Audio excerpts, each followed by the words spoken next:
যে হাতে ভাত লাগে, অৰ্থাৎ হাতত ভাত লগাই লৈছে, চকুকেইটাই সেই ভাত দেখি আছে, কিন্তু মুখলৈ নিয়া নাই। ভোকটো গুচিব নে নুগুচিব?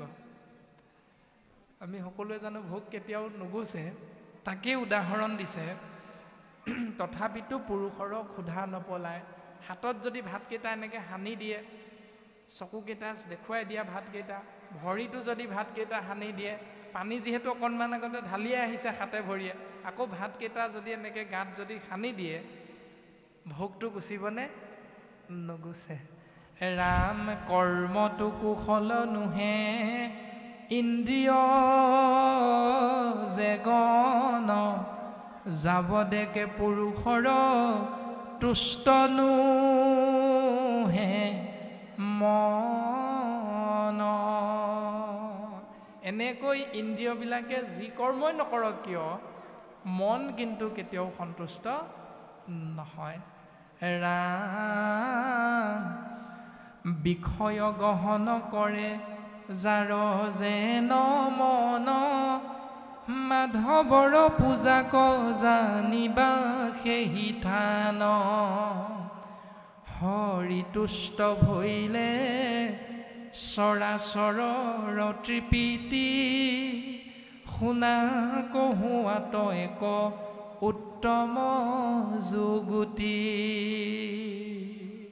এনেকৈ বিষয়াসক্ত এজন মনুষ্যই ইন্দ্ৰিয়বিলাকৰ তৃপ্তিৰ অৰ্থে যিমানেই কৰ্ম নকৰক কিয়, হৃদয়ত থকা পৰমাত্মা কেতিয়াও সন্তুষ্ট নহয়।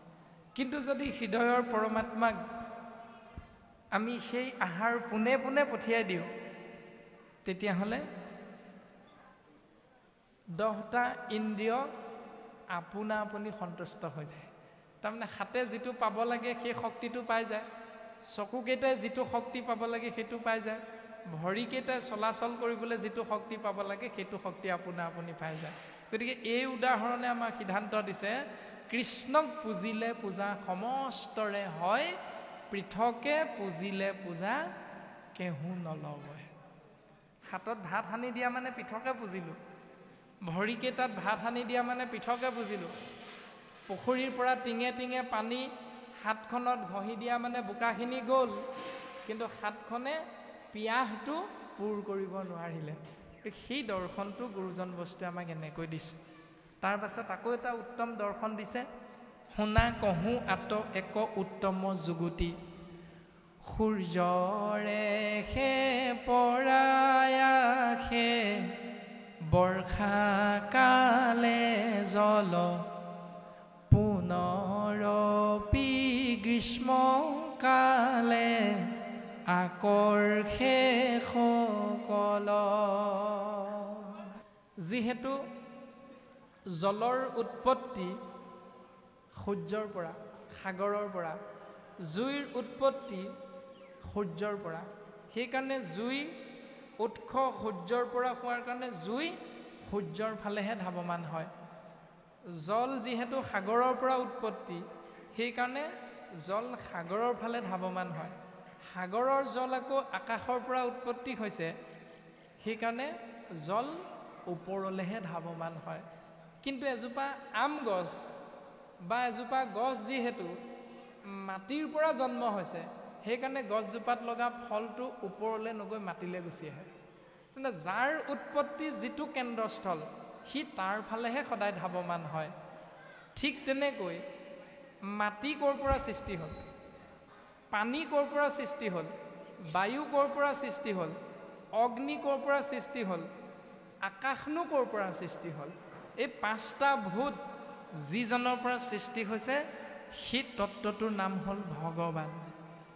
ভ মানে ভূমি অৰ্থাৎ মাটি বা পৃথিৱী, গ মানে গগন অৰ্থাৎ আকাশ, উ মানে বায়ু, আ মানে অগ্নি বা অনল, ন মানে নীৰ বা পানী। এই ক্ষিতি অপ মৰুত বিয়ুম তেজ, মাটি পানী বায়ু অগ্নি আকাশ, এই পঞ্চভূত ব্ৰহ্মাই সৃষ্টি নাই কৰা, এই পঞ্চভূত শিৱই সৃষ্টি নাই কৰা, এই পঞ্চভূত ইন্দ্ৰই সৃষ্টি নাই কৰা, কোনো 33 কোটি দেৱ দেৱতাই সৃষ্টি নাই কৰা। 33 কোটি দেৱ দেৱতাই মাত্ৰ ইয়াত থাকি বাকীবিলাকে সৃষ্টি কৰিছে।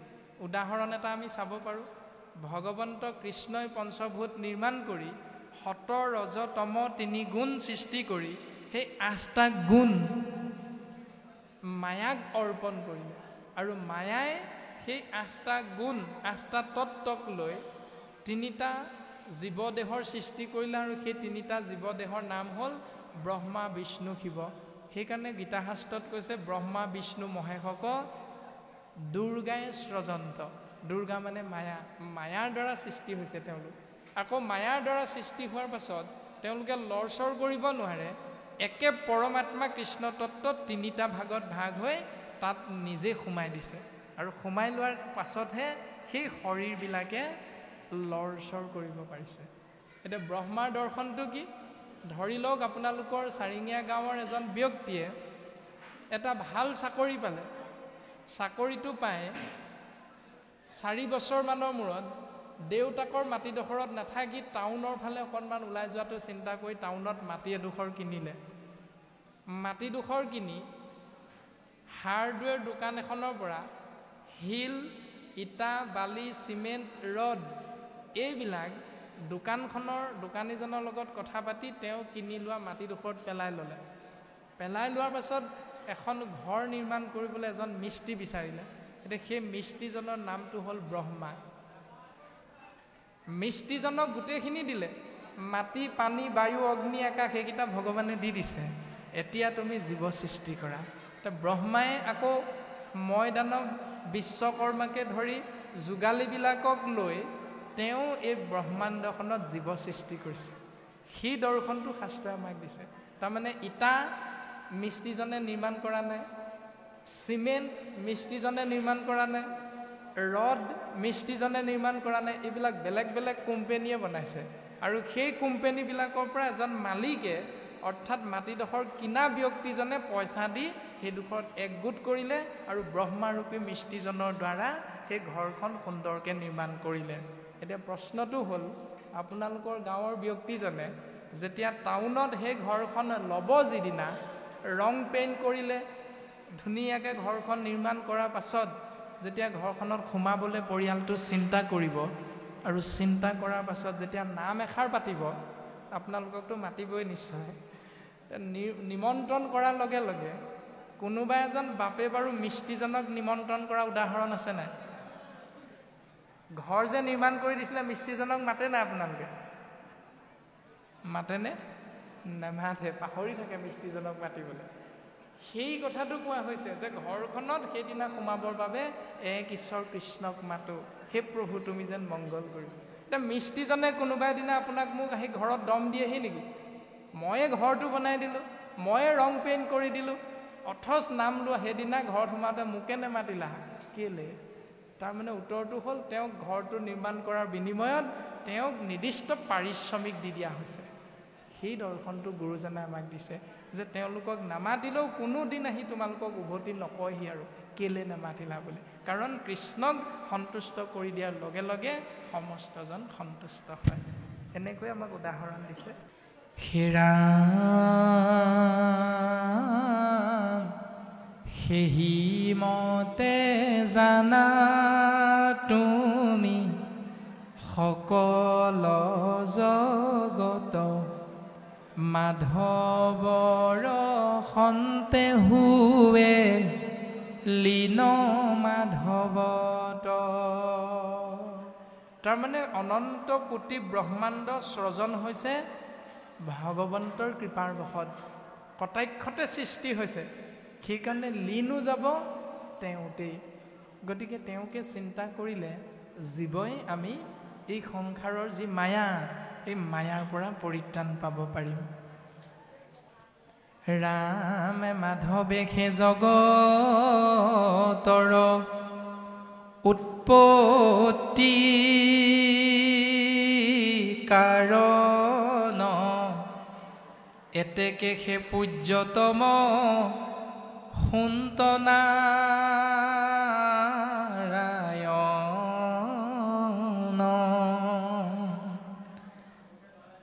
যিহেতু মাধৱেই জগতৰ উৎপত্তিৰ কাৰণ, সেইকাৰণে সকলো জীৱৰ পূজ্যতম ঈশতত্ব হ'ল নাৰায়ণ। অসংগ হৰিত কেন মতে চৰাচৰ, কেন কেন মতে থাকে তাহাৰ ভিতৰ। মেঘৰ সঞ্চাৰ যেন দেখি আকাশত, পুনৰ পিলিন তাত যাই যেন মত। ৰামে হিমতে দেৱ ঋষি তিৰ্যক যতে ক, তাতে লীন যাই তান্তে দেখিয়া প্ৰত্যেক। এনেকৈ দেৱৰ্ষি নাৰদে দশ প্ৰচেতসগণৰ আগত উপাস্য তত্ত্ব কোন সেই সত্য পৰিচয়টো দাঙি ধৰিছে। ৰাম সবে দেখা গুণ কাৰ্য, হৰিষে গুণ তাংক জানে যিটো সিটো বুদ্ধিত নিপুণ। জগতৰ কৰ্তা হেতু নিমিত্ত কাৰণ, ব্ৰহ্মানন্দ জ্ঞানে চন্ন কৰি গুণ গণ। সবে দেখা গুণ কাৰ্য হৰিষে নিৰ্গুণ। সকলোবিলাক হ'ল গুণময়, কিন্তু কৃষ্ণ তত্ত্ব হ'ল নিৰ্গুণ। আৰু তাংক জানে যিটো সিটো বুদ্ধিত নিপুণ। এই তত্ত্বটো যিজনে জানে সেইজনে হ'ল বুদ্ধিত নিপুণ। জগতৰ কৰ্তা হেতু নিমিত্ত কাৰণ, ব্ৰহ্মানন্দ জ্ঞানে চন্ন কৰি গুণগণ। জগতৰ হৰ্তা কৰ্তা কেৱল ইশতত্ত্ব কৃষ্ণদেৱ। এই জ্ঞানটো যিজনৰ আহি গ'ল, তেওঁ ব্ৰহ্মানন্দ সুখ লাভ কৰিব পাৰে। আৰু যিসকলে এইটো জ্ঞানৰ পৰা বঞ্চিত হৈ আছে, তেওঁলোকে অকণমান সুখতেই বহুত সুখী বুলি ভাবে। যেনেকৈ মাধৱ গুৰুজনে আমাক নামঘোষা শাস্ত্ৰৰ মাধ্যমেৰে এজোকা প্ৰাৰ্থনাৰে দৰ্শন কৰাইছে। ব্ৰহ্মা আদি কৰি জীৱ যত, ৰাম ৰাম ৰাম ৰাম ৰাম, মায়া সজ্জা মাজে আশ্ৰয় ঘুমতি যায়। তুমি সি চৈতন্য সনাতন, ৰাম ৰাম ৰাম ৰাম ৰাম, আমি অচেতন নিয়োগ নাথ জগাই। ক্ষুদ্ৰ সুখে বহু আশা কৰি, ভৱ কোপে জীৱ আছে পৰি, কাল সৰ্পে দংশী হৰাইল চেতন তাৰ। তাৰমানে ক্ষুদ্ৰ সুখকে বহুত সুখ বুলি ভাবিছোঁ আমি। আৰু শাস্ত্ৰই এই কথাটোকে বৰ্তমান কৈছে। যেনেকৈ ক্ষুদ্ৰ সুখটোৰ উদাহৰণ আমি যদি চিন্তা কৰোঁ, এটা ল'ৰা হ'ল, বিয়া কৰোৱাৰ পাছত এটি সন্তান জন্ম হ'ল, কিমান আনন্দ লাগে মাক দেউতাকৰ। ককাক আইতাকৰতো কথাই নাই, নাতি এটাৰ মুখ দেখিলোঁ কিমান আনন্দ। যেতিয়া নাতিটোৱে অকণমান ডাঙৰ হৈ কথা বতৰা ক'ব, ককাকে যদি কয় শুনটো আমুকটো আনাগেচোন, নানোংগে যা, যেতিয়া কৈ দিব তেতিয়া কিন্তু ককাকৰ অন্তৰত দুখ লাগি যায়। দুদিনমান আগলৈকে কিন্তু নাতিটো হোৱাৰ কাৰণে গোটেই আনন্দই আনন্দ। অথচ সেই নাতিটোৱে যেতিয়া কথা নুশুনিব, তেতিয়া ককাক আইতাকে কিন্তু দুখ পায়। সেইবিলাক খন্তেকীয়া সুখ, কিন্তু সেই সুখকে বহুত বুলি ভাবি আমি মনুষ্যবিলাকে যেতিয়া হৰি সেৱালে পিঠি দিম, তেতিয়া সেইজন লাহে লাহে নৰকৰ ফালে গৈ থাকে। আমাৰ কোনো বা পাই যেতিয়া কয় বোলে হেৰি শইকীয়া বা বৰা বা কেলে আজি নামঘৰত অনুষ্ঠান নাই জানো, ব'লা আকৌ যাওঁ, নক'বা আৰু বোলে কি হ'ল তোমালোকৰহে ভাল, বোলে আমাৰনো কি ভাল তোমাৰনো কি বেয়া, এই আজি বোৱাৰীজনীয়ে নাতিটো মোৰ হাততে চমজাই থৈ গ'ল নহয়, টাউনলৈ গৈছে, উপায় নাই এতিয়া নাতিক ৰখিব লাগে, কি কৰিম। এবাৰো নাভাবিলে বোলে নাতিটোকো ধুৱাই পখলাই ভকতৰ সংগলৈ লৈ যাওঁ, ময়ো কৃষ্ণ কথা শুনিম, নাতিয়েও কৃষ্ণ কথা শুনিম। এইটো মনলৈ কিন্তু ভাৱনাটো নাহিল।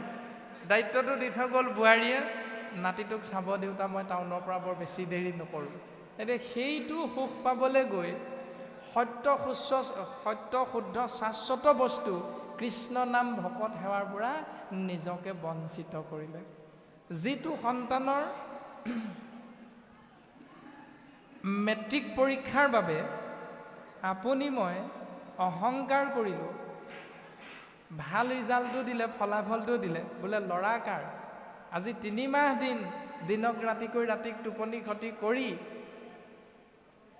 ল'ৰাৰ লগত লাগি আছোঁ, ছোৱালীৰ লগত লাগি আছোঁ, ভাল ৰিজাল্ট নকৰিলে হ'বনে? কতজনৰ আগত যে আমি এনেকৈ কওঁ।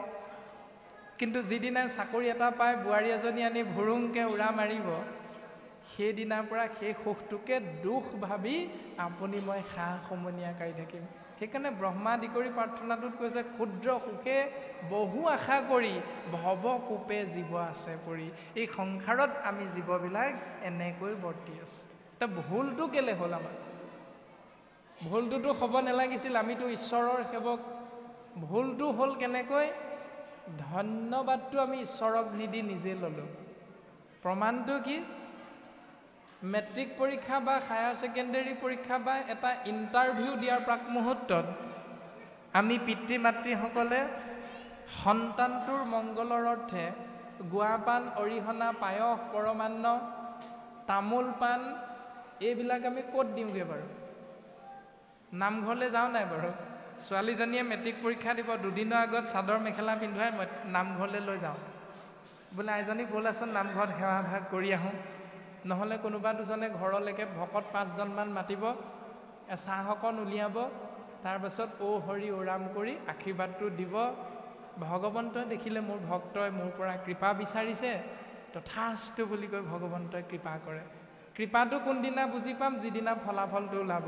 সেইদিনা একদম ফাৰ্ষ্ট ডিভিজন যেতিয়া পাব, 5খনমান বা 3খনমানত যেতিয়া লেটাৰ পাব, ষ্টেণ্ড কৰিব, আদি ৰিজাল্টবিলাক যেতিয়া পাব, মাকক কিহে পায়, দেউতাকক কিহে পায়। এতিয়া সেইদিনা আমাৰ ভুলটো হৈ যায়।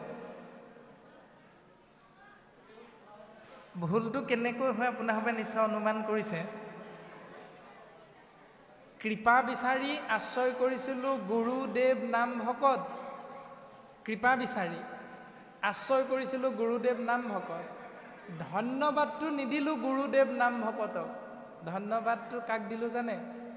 গুৰুদেৱ নাম ভকত গুলি মাৰ, আমদৰীয়া খাটো মুচৰি মাৰ। সেই ৰিজাল্টৰ দিনা ৰাতিলৈ খানা এটা হয় নহয় বাৰু? এতিয়া ধন্যবাদটো কাক দিব লাগিছিলে? ধন্যবাদটো দিব লাগিছিলে ঈশ্বৰক, কিন্তু ধন্যবাদটো দিলোঁ আমলৰীয়া খাটো। সেইটো এনেই মৰিলে। ব্ৰইলাৰ 3টামান মৰে যে এনেই মৰে, সেইকেইটাৰ গাত কি দুখ বাৰু? একো দুখ নাই।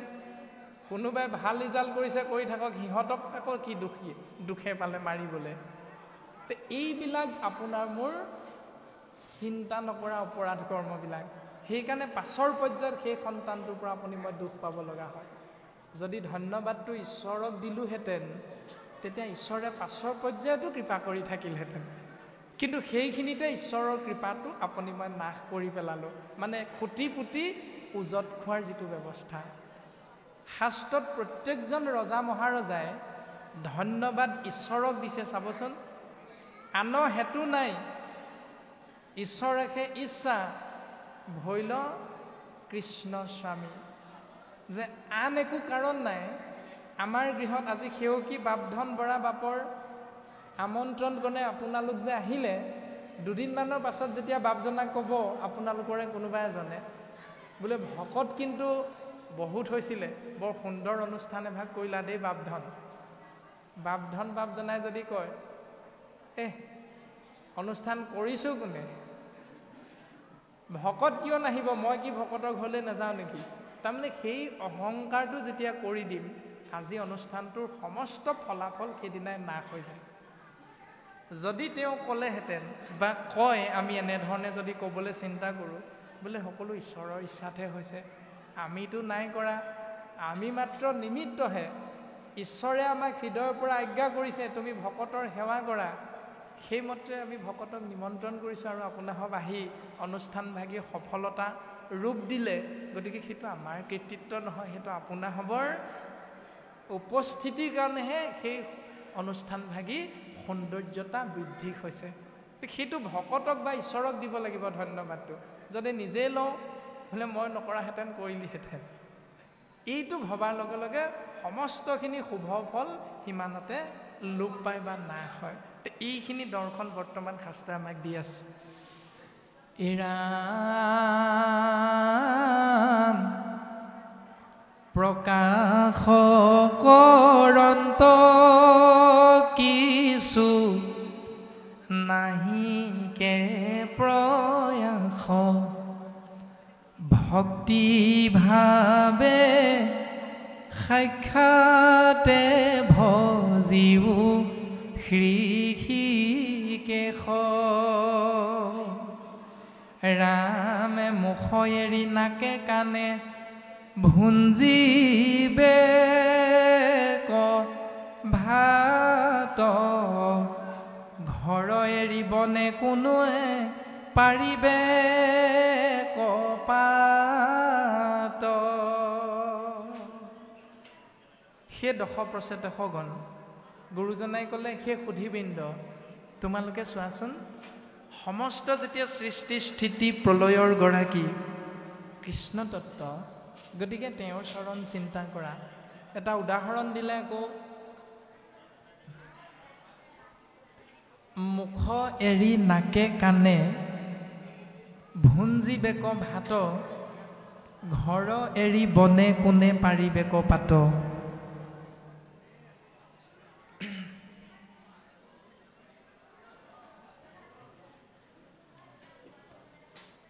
সন্মুখত বাঢ়ি দিয়া ভাতকেইটা মুখখনলৈ নিনি হাতত কাণত কোনোবাই লগাই থোৱাৰ কিবা উদাহৰণ আছে নেকি? নাই, পেট নভৰে। ঠিক তেনেকৈ বাথৰুমটোত, লেট্ৰিন বাথৰুমত ধুনীয়াকৈ টাইলছ লগাই একেবাৰে পৰিষ্কাৰ কৰি ৰখাৰ পাছত ৰন্ধন কৰা আইগৰাকীয়ে সিদ্ধৰ থালখন মজিয়াত টাইলছ নাই লগোৱা বুলি বাথৰুমত দিয়েগৈ নি বাপজনক খাবলৈ?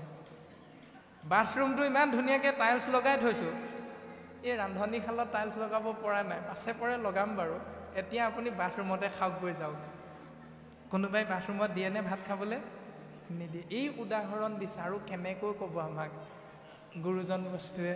প্ৰত্যেকটো কথা আমি বুজি পাওঁ, কিন্তু নকৰোঁ, নুশুনো। সেইটোৱে হ'ল আমাৰ অজ্ঞানতা আৰু অপৰাধটো। সকলোৱে জানো এইখিনি কথা, কিন্তু জানিও আপুনি মই পালন কৰিবলৈ ইচ্ছা নকৰোঁ। ৰাম হাত এৰি চৰণত পিন্ধিবে কংকণ, হৰি এৰি আনক ভজিবে কোন জন। হাতখনত পিন্ধিব লগা ঘড়ীটো, হাতখনত পিন্ধিব লগা খাৰুযোৰ কোনোবাই ভৰিত পিন্ধে নি? নিপিন্ধে। ঠিক তেনেকৈ হৰি এৰি আনক ভজিবে কোনজন। ঠিক তেনেকৈ উপাস্য তত্ত্ব কৃষ্ণক এৰি আন দেৱতাক ভজিবলৈ যোৱাটোৱে হ'ল মূৰ্খামি। সেইকাৰণে আন দেৱতাক কোনেও চিন্তা কৰিব নালাগে, কিয়নো সেইসকলে আমাক এই সংসাৰৰ পৰা তৰাই দিব নোৱাৰে। ৰাম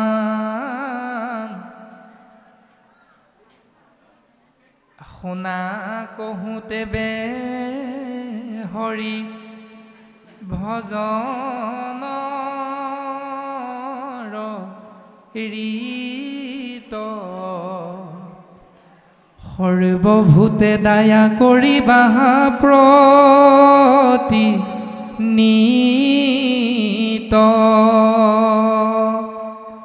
যেই পুৱা তাতে শুইবা সন্তোষিত মন হেতেক প্ৰকাৰে তুষ্ট হুন্ত নাৰায়ণ যিটো পুৰুষৰ কাম ক্ৰোধ ভৈল চন্ন বিষয়ৰ পৰা নিস্থিৰ কৰি মন দিনে দিনে হৰি পাৱে ভকতি যাৰ হৃদয়ে প্ৰকট হৰি হুয় তাৰ আপোনাকে ভকতৰ বৈশ্যক দেখাই হৃদয়ক এৰিয়া নজান্তৱা নঠাই হৃদয় মধ্যত যেন আচন্ত আকাশ সেই ভাবে হৰি সদা সুৱন্ত প্ৰকাশ ৰাম কুবুধিৰ প্ৰজা পুনু নলন্ত মাধৱে ভকতি ৰসক জানে ভকত বান্ধৱে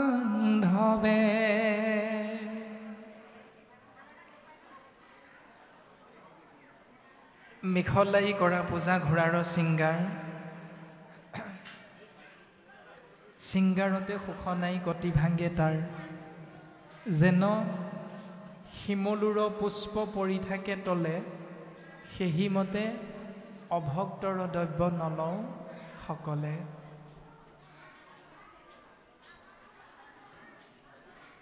যি ধৰণে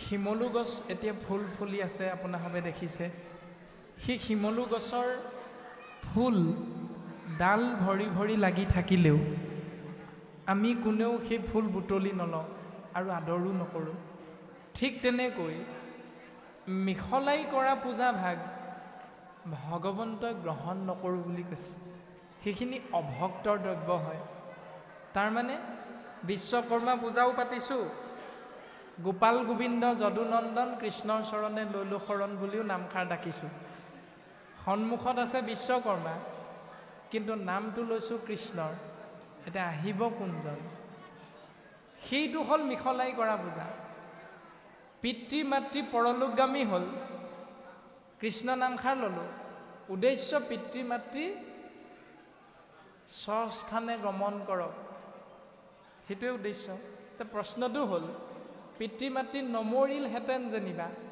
কৃষ্ণক ভজিলাহেঁতেন নাহে কেতিয়াও নভজা দেউতা মা মৰিল কাৰণেহে সেইটো দিনত ঈশ্বৰক চিন্তা কৰোঁ কেলে নমৰিলে চিন্তা কৰিবলৈ নাই কোৱা ঈশ্বৰে সেই ভক্তি স্বাৰ্থপৰ ভক্তি মিখলাই কৰা পূজা সেইবিলাক ঈশ্বৰে গ্ৰহণ নকৰে সিদ্ধান্তটো সুন্দৰভাৱে আমাক দিছে তাৰ পাছতো যদি সেইবিলাকেই কৰি থাকোঁ তেতিয়াহ'লে তাৰ দ্বাৰা জীৱৰ কোনো ফল লাভ নহয় শ্ৰীৰাম সুত ধনে কুল ধৰ্মে গৰ্ব ভৈল যাৰ হৰি ভক্ত জনকু কৰয় তিৰস্কাৰ আকে তুকু বুদ্ধি বুলি জানিবা নিষ্ট তাত পৰে নাহি তিনি লোকতয় নিষ্ট এতিয়া সেইজনেই অধৰ্মী অনাচাৰী বুলি কৈছে যিজনে হোটলে ধন লয় এক নম্বৰতে দুই নম্বৰতে কুল ধৰ্ম মানে পূৰ্বপুৰুষৰ পৰা চলি অহা নিয়মটোক শুদ্ধ নে অশুদ্ধ বিচাৰ নকৰি পালন কৰি থাকে গৰ্ব ভৈল যাৰ মই ব্ৰাহ্মণ কুলৰ এই বুলি ভাবি যিজনে কৰ্ম কৰে কুল ধৰ্ম অহংকাৰ সুতধন অহংকাৰ এনেকৈ যিবিলাক মনুষ্যই সংসাৰত বৰ্তি থাকে লগে লগে ৩ নম্বৰটো হ'ল হৰিভক্তজনকো কৰয় তিৰস্কাৰ। পোনপটীয়াভাৱে এজন হৰিভক্তক তিৰস্কাৰ কৰে। তহঁতৰ নিচিনা বহুত দেখিছোঁ নামঘৰত গৈ কৃষ্ণ নাম লৈ লৈ আঁঠু মূৰ কঁকাল বিষোৱা বহু ভকত মই দেখি গ'লোঁ। তই বৰ একেবাৰে বিদাৰিবগৈ নালাগে। আকেতো কুবুদ্ধি বুলি জানিবাহা নিশ্চয়। সেইজনৰ সেই চিন্তাটোকে কুবুদ্ধি বুলি কৈছে। তাতপৰে নাহি ৩ লোকত অনিষ্ট। সেইজনৰ বাহিৰে ৩ লোকত অনিষ্টকাৰী দ্বিতীয়জন নাই আৰু তেওঁৰ পৰাই যৎকুটৰ অনৰ্থ এই সংসাৰত হৈ থাকে। প্ৰত্যেক সমাজতে তেনেকুৱা এজন থাকেই। চাবচোন বাৰু আপোনালোকে এনেকুৱা এজন প্ৰত্যেক সমাজতে থাকে যিজনে তলে তলে লগাই থৈ যায় কথাখিনি আৰু বাকীসকলো বাছ বিচাৰ নকৰি তাকে সত্য বুলি ভাবি সেইমতেৰে চলিবলৈ গৈ এখন সমাজ দুখন হয়। এখন গাঁৱত এভাগ নামঘৰৰ বিপৰীতে ৩টামান নামঘৰ নিৰ্মাণ হয়। এইবিলাক চিন্তা আমি সদায় পৰিহাৰ কৰিব লাগে। ৰাম লক্ষ্মী দেৱী থাকে সৰ্বক্ষণ হৃদয়ত তান্তু মাধৱৰ স্নেহ নাহিকে মনত লক্ষ্মীক সেৱন্ত যত যত দেৱগণ তাত লাগি কৈত পাইলা মাধৱৰ মন ৰাম সন্তেষে সম্পূৰ্ণ নুশুনয় পৰ মন্ত্ৰ ভক্তৰ অধীন হৰি নুহিবে স্বতন্ত্ৰ হেন মাধৱক এৰি কোনয়ান দেৱ মহাভক্তি ভাৱ কৰি কৰিবে ক সেৱ। একাদশ স্কন্ধত ভগৱন্ত উদ্ধৱৰ আগত কৈছে কথাখিনি যে সেই উদ্ধৱ মোৰ আটাইতকৈ প্ৰিয় কোন জানানে? ব্ৰহ্মা। তাতোতকৈ মোৰ প্ৰিয় শিৱ। তাতোতকৈ মোৰ প্ৰিয় হলায়ুদ্ধ বলৰাম মোৰ ককাইদেউ। তাতোতকৈ প্ৰিয় মোৰ ধৰ্মপত্নী লক্ষ্মী। কিন্তু সবাতো অধিক সুহৃদ প্ৰিয়তম তুমি বান্ধৱ। হেৰা উদ্ধৱ এই সকলোবিলাকতকৈ কিন্তু তুমি মোৰ অতিকে আপোন। তাৰমানে ভগৱন্ত যদিও স্বতন্ত্ৰ বুলি শাস্ত্ৰই কৈছে ভগৱন্তও খানো স্বতন্ত্ৰ নহয়। কেনেকৈ নহয় কেতিয়া নহয় ভগৱন্ত ভকতৰ বৈশ্য বুলি কৈছে।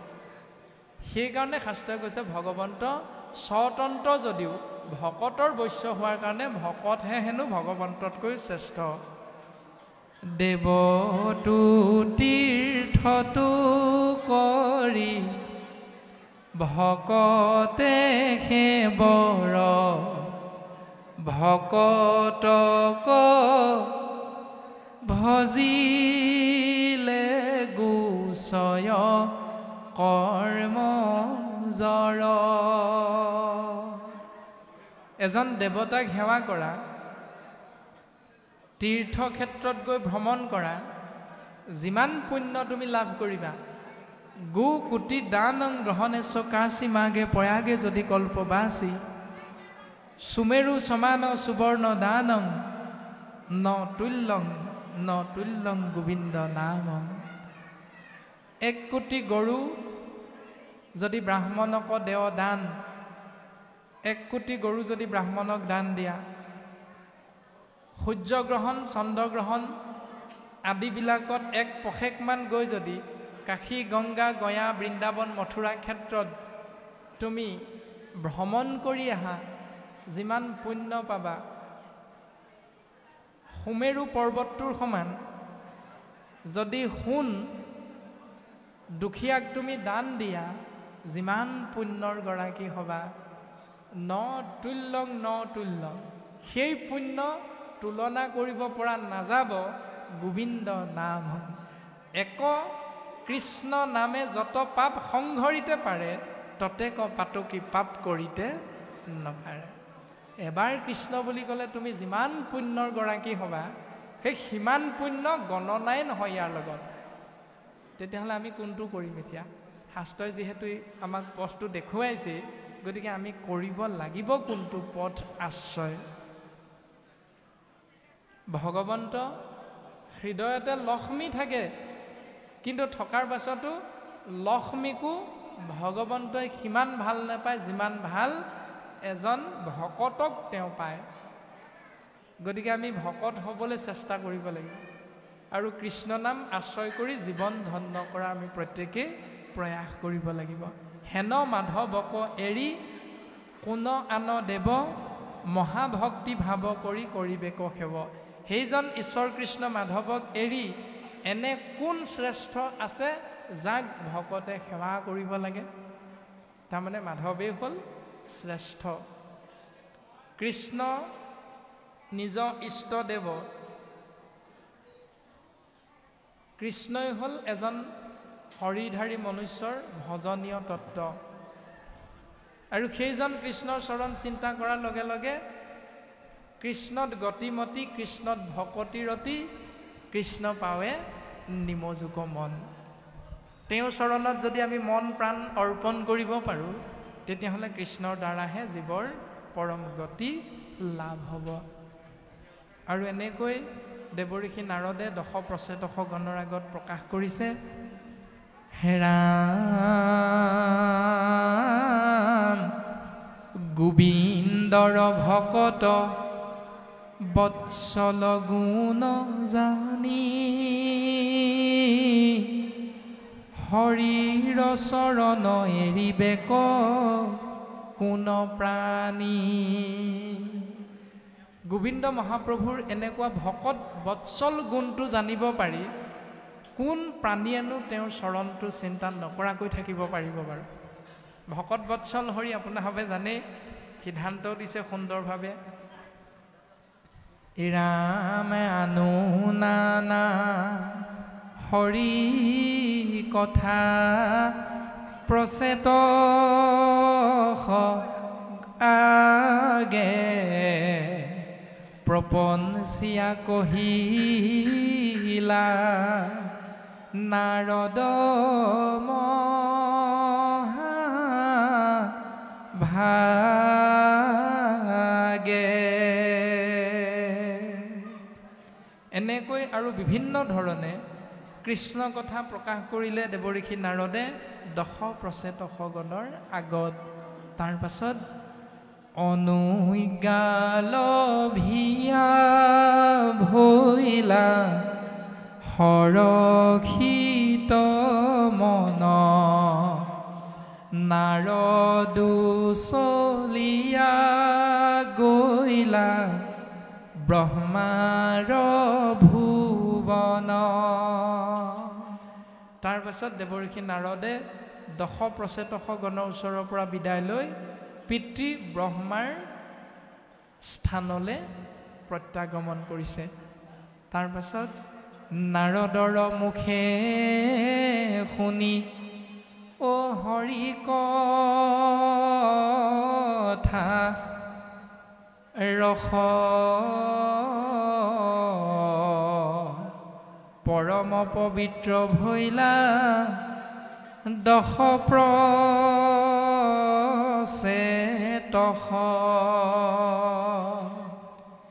হে ৰাম ৰাম নিখিল কলু সমানে, সকলে হৰিষ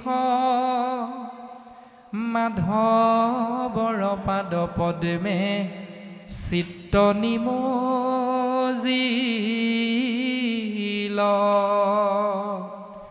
হৰিৰ চৰণে কৰি একান্ত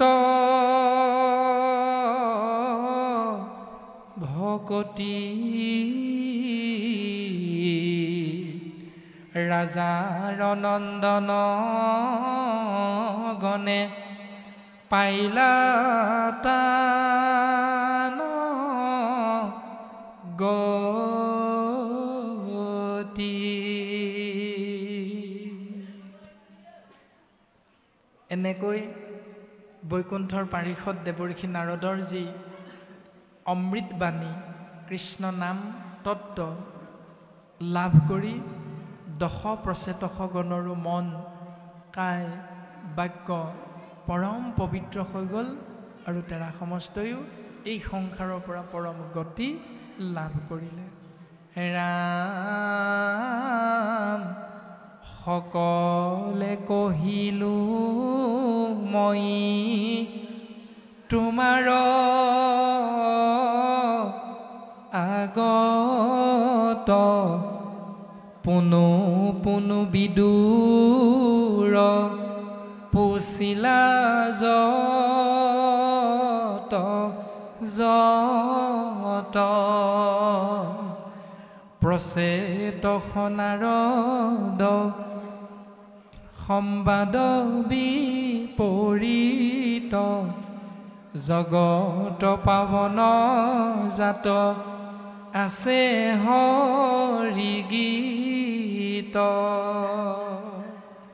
দেৱৰ্ষি নাৰদ আৰু দশ প্ৰচেতসগণৰ এই সংবাদ মৈত্ৰেয় ঋষিয়ে বিদুৰ মহাভক্তৰ আগত কৈ আছিল। মহামানী শুকগুৰুৱে ৰজা পৰীক্ষিতৰ আগত কৈ আছিল। উগ্ৰশ্ৰৱা সুতে নৈমিষ ক্ষেত্ৰত 28,000 ঋষিমুনিৰ আগত কৈ আছিল। এনেকৈ কথোপকথনৰ যোগেদি এই কথাখিনি কৃপালু শ্ৰীমন্ত শংকৰদেৱ গুৰুজনাই মূল সংস্কৃত ভাগৱতৰ পৰা সাৰ তত্ত্ব উদ্ধাৰ কৰি আমি সমস্ত জীৱৰ মংগল হোৱাকৈ এই তত্ত্বটো আমাক দৰ্শন কৰাইছে। ৰাম মৈত্ৰেয়ৰ মুখেহি হৰি কথা শুনি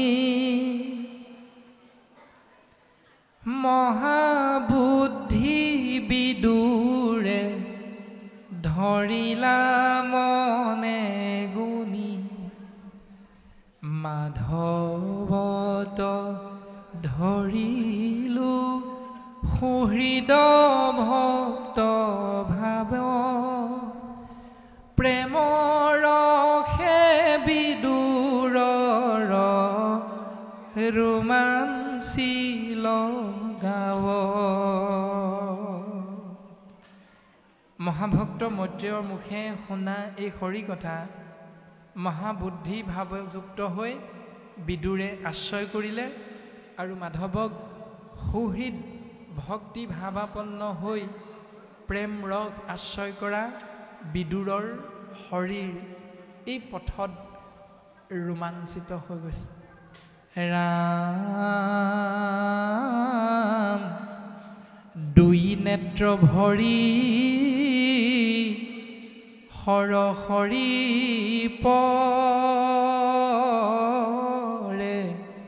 জল হৰি প্ৰেম সমুদ্ৰে বিদুৰ গৈল তল দুখানি চৰণ মনে হৃদয়ত ধৰি মৈত্ৰেয়ক বুলি লন্ত গদগদ কৰি ৰাম ৰাম মহাযোগী কৃপাময় কুশাৰুৰ সুত কহিলা মুহূৰ্ত হৰি কথা অদভূত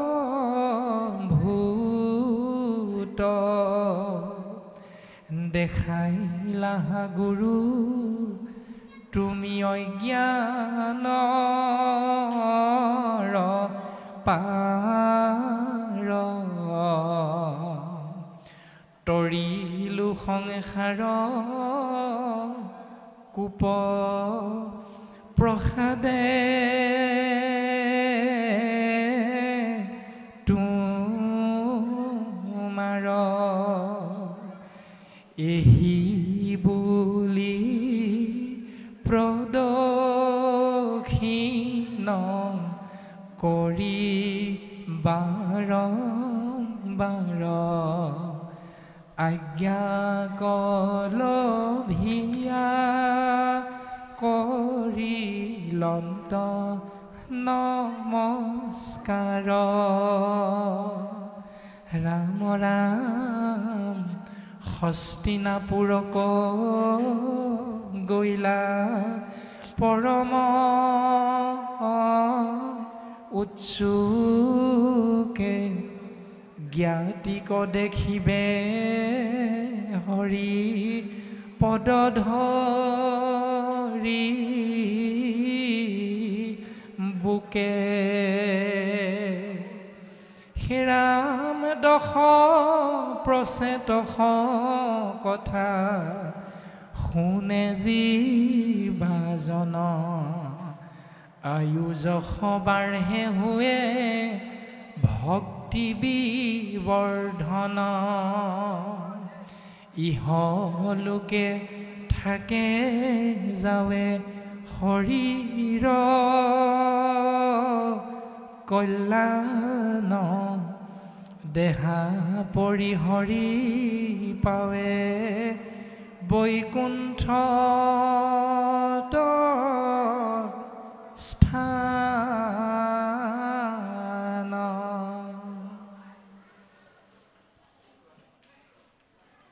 হে ৰাম যিটোজনে যাই মাধৱৰ নাম স্মৰি পাছে পাছে ফুৰে দেৱ দেৱী তুতি কৰি মূৰ্তিমন্ত হুয়া পাঞ্চ প্ৰকাৰ মুকুতি মোকলৈও বাপ বুলি কৰয় কাকুতি সিদ্ধান্ত দিছে গুৰুজন বস্তুৱে যে যি জীৱই একান্তভাৱে ঈশ্বৰ কৃষ্ণদেৱৰ নাম আশ্ৰয় কৰি এই সংসাৰত নিজৰ জীৱন বৰ্তাই ৰাখে তেওঁৰ পাছে পাছে ৩৩ কোটি দেৱ দেৱতা ঘূৰি ফুৰে যিটোজনে যায় মাধৱৰ নাম স্মৰি যিজনে ঈশ্বৰ কৃষ্ণ মাধৱৰ নাম আশ্ৰয় কৰে তেওঁ নিবিচৰাকৈয়ে তেওঁৰ পাছে পাছে ৩৩ কোটি দেৱ দেৱতা ঘূৰি ফুৰে বায়ু বৰুণ চন্দ্ৰ সূৰ্য ইন্দ্ৰ অশ্বিনী কুমাৰ গণেশ কাৰ্তিক কালী ভদ্ৰা আদি সমস্তখিনি ঘূৰি ফুৰে অকল সেয়াই নহয় মূৰ্তিমন্ত হুয়া পাঞ্চ প্ৰকাৰ মুকুতি ৫ প্ৰকাৰ যি মুকুতি পৰম পদ হালুক্য সাজুৰ্য সাৰূপ্য সামীপ্য মুখ্য বা নিৰ্বাণ এই ৫ প্ৰকাৰ মুকুতিও এজন হৰি ভকতৰ পাছে পাছে ঘূৰি ফুৰে নিজৰ জীৱন ধন্য কৰাৰ প্ৰয়াস কৰি ইমান সুন্দৰভাৱে গুৰুজনে আমাক এইখিনি সিদ্ধান্ত দিছে মাধৱ গুৰুজনে নামঘোষা শাস্ত্ৰত সিদ্ধান্ত দিছে যিটোজনে কৃষ্ণ কথা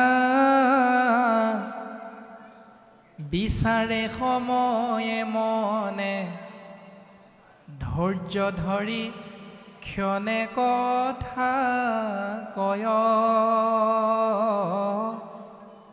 যত তীৰ্থ স্নানদান দেৱ পিতৃ যজ্ঞ জাগ যোগাদিৰো ফলক পাৱয়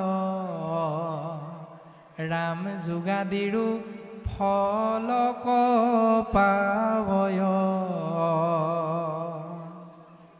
যিজনে কৃষ্ণ কথা বিচৰাৰ লগে লগে পাই গ'ল মনেৰে শ্ৰৱণ কৰি ধৈৰ্য ধৰি সেই সময়খিনি থাকিল ভকতৰ সংগত তেওঁৰ কিমান লাভ হয় সিদ্ধান্ত দিছে কৃষ্ণ কথা আশ্ৰয় কৰাৰ আগতে যত তীৰ্থ স্নান দান তীৰ্থক্ষেত্ৰত ভ্ৰমণ কৰি যিমান পুণ্য গোটাইছিল দান দক্ষিণা দি যিমানবিলাক পুণ্য গোটাইছিল দেৱ পিতৃ যজ্ঞ জাগ পিতৃ দেৱো ভৱ আশ্ৰয় কৰি ছমহীয়া বছৰিকীয়া কৰি শ্ৰাদ্ধ কৰি যিমান পুণ্য গোটাইছিল সকলোখিনি ফল কৃষ্ণ নাম আশ্ৰয় কৰাৰ লগে লগে লাভ কৰে বুলি কৈছে যিকণ সময় কৃষ্ণ নাম আশ্ৰয় কৰিলোঁ কিন্তু গুৰুজনাই ইমান সুন্দৰভাৱে আমাক এইখিনি দৰ্শন দিছে বিষয় সম্বন্ধ সুখ সমস্ত জুনিতে পায় হৰি সেৱা একো স্থানে নাই হৰিৰ সেৱাৰ যোগ্য কেৱল মনুষ্য তনু জানি ফুৰা হৰি গুণ গাই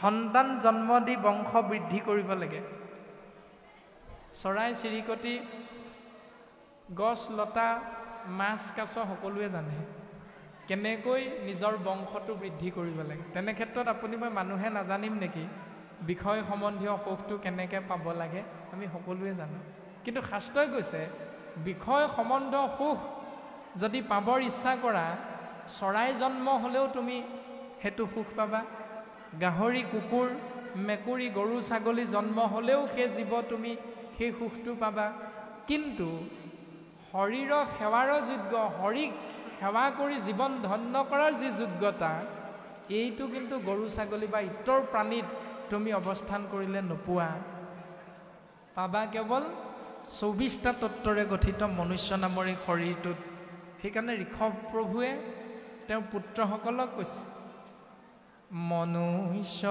শৰীৰ জানা মুকুতিৰ দ্বাৰ বিষয় সুখত তাংক নকৰিও নাৰ তাৰমানে মনুষ্য শৰীৰত প্ৰৱেশ নকৰালৈকে জীৱটোৰ মুকুতি নাই বাকী যিতে য'ৰ বা যি স্থানতে আপুনি মই জন্ম নহওঁ কিয় গছ হৈ জন্ম হ'ব পাৰোঁ কৰ্ম অনুসাৰে বাঘ সিংহ হৈ জন্ম হ'ব পাৰোঁ কৰ্ম অনুসাৰে জোক কেঁচু পোক পতংগ পৰুৱা হৈ জন্ম হ'ব পাৰোঁ কৰ্ম অনুসাৰে কিন্তু মনত ৰাখিবা সেই জীৱ মনুষ্য শৰীৰত প্ৰৱেশ নকৰালৈকে মুকুতি নাই তাৰমানে মনুষ্য শৰীৰটো কিমান শ্ৰেষ্ঠ বুলি কৈছে শুনি মোক সৰ্বজন কৃষ্ণৰ চৰিত্ৰ আতপৰে আন পুণ্য নাহিকে কলিত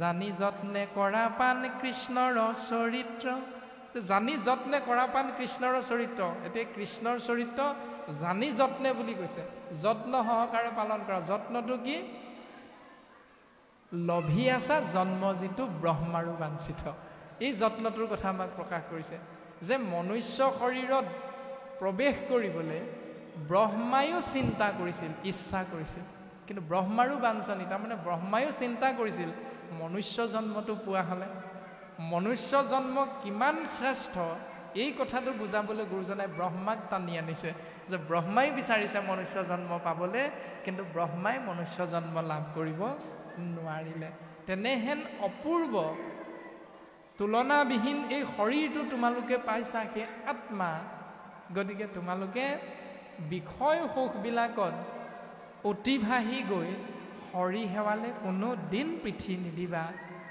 হৰি সেৱাই হ'ল জীৱৰ শ্ৰেষ্ঠতম কৰ্ম, শ্ৰেষ্ঠ ধৰ্ম। গতিকে এইটো তত্ত্ব জানি বুজি লৈ জানি ফুৰা হৰি গুণ গায়। সেহিটো দিনক ভাই।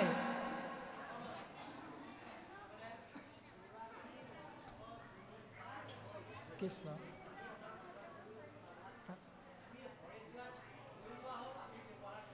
হয়।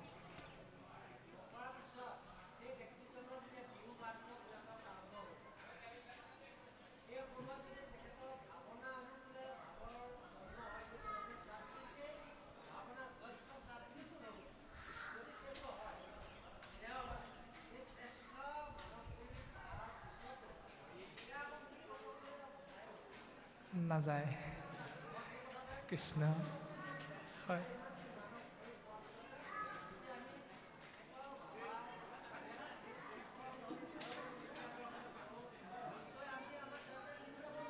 কৃষ্ণ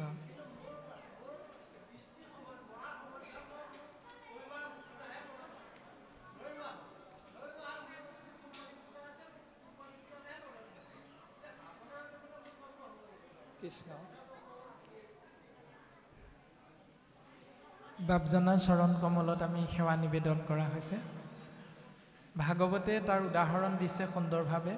আমি যিটো আশ্ৰয় কৰি আছোঁ পুৰঞ্জন উপাখ্যান, সেই পুৰঞ্জন ৰূপী জীৱই মৃত্যুৰ প্ৰাক মুহূৰ্তত অৰ্থাৎ শৰীৰটো এৰাৰ প্ৰাক মুহূৰ্তত তেওঁৰ ৰূপৱতী পত্নীৰ কথা ভাবি ভাবি এই শৰীৰটো এৰিছিল।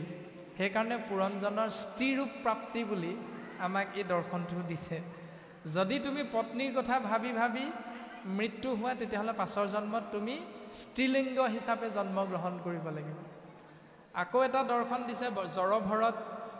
ভৰতে যেতিয়া মৃত্যুৰ প্ৰাক মুহূৰ্তত হৰিণ পোৱালিটোৰ কথা চিন্তা কৰি আছিল, তেতিয়া তেওঁ পাছৰ জন্মত হৰিণ ৰূপে জন্মগ্ৰহণ কৰিছে। অৰ্থাৎ ভাবে ভক্তি ভাবিলেই ভগৱন্তক পায়। আপুনি মই যিটো ভাৱনাত থাকিম, সেই ভাৱৰ অনুকূলেহে আপুনি মই পাছৰ জন্মটো লাভ কৰিব পাৰিম। এতিয়া ভাবিবৰ কাৰণে এটা উদাহৰণ যদি চাওঁ, এটা বছৰত ৩৬৫ দিন থাকে। ৩৬৫ দিনীয়া এটা বছৰত আপুনি মই আপোনাৰ মোৰ সন্তানটোক যেতিয়া বিদ্যালয়ত নামটো লগাই দিম ছাত্ৰ হিচাপে, তেতিয়া বিদ্যালয়ত পৰীক্ষা কেতিয়া হয়? এটা শ্ৰেণীৰ পৰা অন্যটো শ্ৰেণীলৈ উত্তীৰ্ণ হ'বৰ বাবে ৩৬৫ দিনৰ মূৰত এটা পৰীক্ষা পাতে। সেইটোৰ নাম হ'ল বছৰিকীয়া পৰীক্ষা। বছৰিকীয়া পৰীক্ষাটোত উত্তীৰ্ণ হৈ ভাল ফলাফল দেখুৱাবৰ বাবে ছাত্ৰজনে পঢ়িব লাগে কিমান দিন? চিন্তাটো কৰি চাওকচোন বাৰু সকলোৱে। পৰীক্ষাৰ আগদিনা পঢ়িলেই হৈ যায় নে গোটেই ৩৬০ দিন বা ৫০ দিনমান পঢ়িয়ে থাকিব লাগে? কোনটো? সকলোৱে বুজি পাওঁ যে গোটেই ৩৬৫ দিনৰ যদি ৫টা বিষয়ত 5 দিন পৰীক্ষা হ'ব, বাকী গোটেই কেইদিন ছাত্ৰজনে পঢ়িব লাগিব।